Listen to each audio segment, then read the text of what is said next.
Hello everyone, स्वागत है आपका हमारे प्यारे से चैनल बेंस पढ़ाई में। आज हम करेंगे अपनी poem how to tell wild animals, जिसकी पोइट का नाम है कैरोलिन वेल्स। क्या नाम है? Caroline Wells. Caroline Wells. अब मैं बार बार रिपीट क्यों कर रही हूँ? क्योंकि आपको याद करने दोनों चीजें, पोयम का नाम भी और पोइट का नाम भी है। मैं आपको समझा चुकी हूँ, है ना। अब यहाँ पर पोइट जो होती हैं वो ये बताती है कि जैसे मान लो आप पहली बार ईस्ट के जंगलों में जा रहे हो, तो आपको तो पता नहीं कि ये कौन सा जानवर है, वो कौन सा जानवर है। तो हर जानवर की क्वालिटीज या फिर कैरेक्टरिस्टिक्स बता रही है कि अगर तुम्हें ऐसा कोई जानवर दिख जाए ना, तो समझ लेना वो लेपर्ड है, समझ लेना वो लायन है, समझ लेना वो बेयर है। इस तरीके से, ठीक है। तो इंटरेस्टिंग सी पोएम है। खत्म करते हैं बिना किसी देरी के। कोई भी डाउट है तो आप मुझे इंस्टाग्राम पे फॉलो करके डीएम कर सकते हो, और अगर आपको ये नोट्स चाहिए तो आपको टेलीग्राम पे मिल जाएंगे। ऑलरेडी मैं अपलोड कर चुकी हूँ। दोनों की लिंक टेलीग्राम एंड इंस्टाग्राम पे आपको डिस्क्रिप्शन बॉक्स में मिल जाएगी, ठीक है। So let's begin our poem how to tell wild animals. अब पहली स्टैंजा क्या है? If you ever should go by chance से लेकर you will know it is the Asian lion. अब यहाँ पर टॉनी का क्या मतलब होता है कि येलोविश ब्राउन कलर। कौन सा कलर? येलोविश ब्राउन कलर, ठीक है।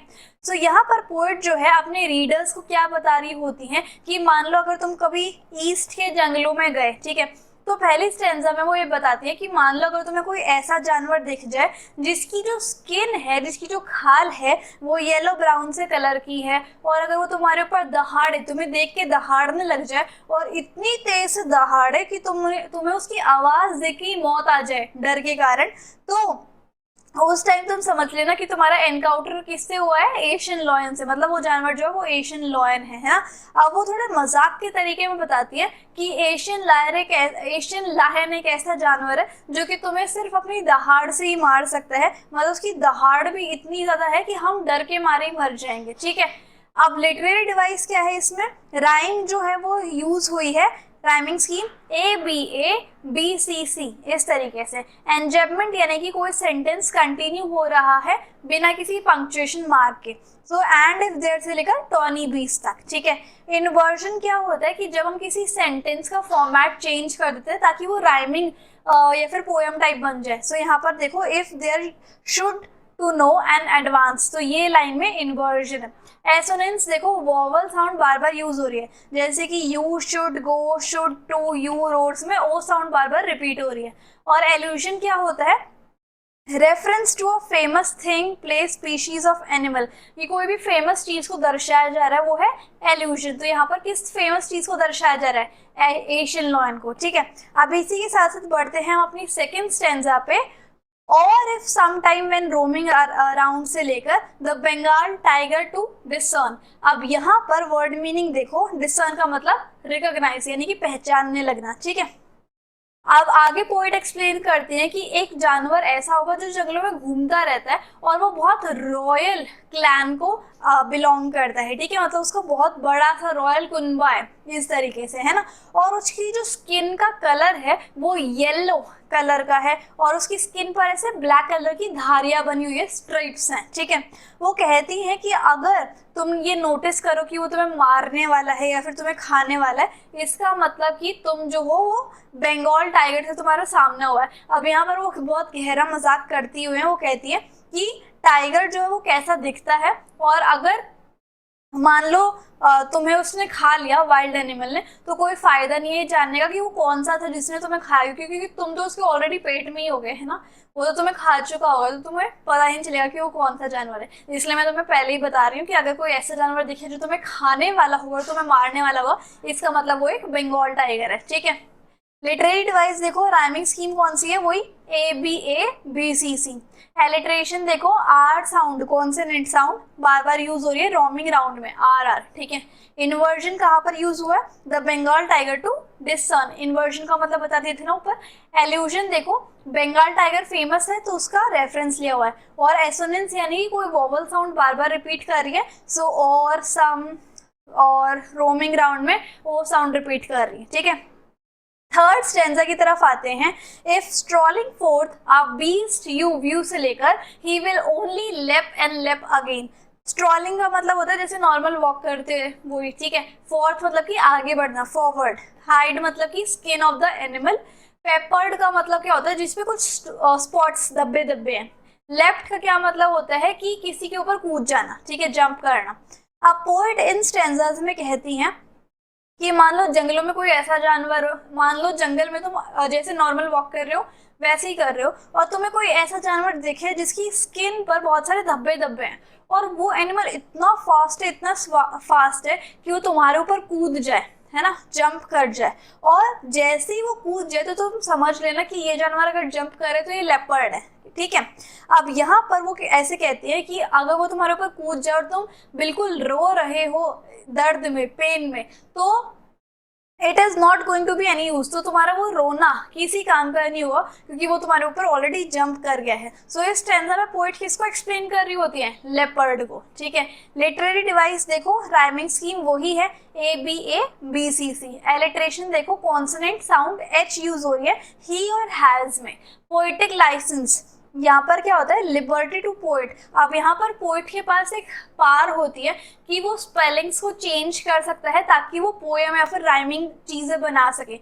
यहाँ पर लेफ्ट एक वर्ड रियल में होता है, पर उसने राइमिंग बनाने के लिए उसको लेफ्ट लिख दिया, ठीक है।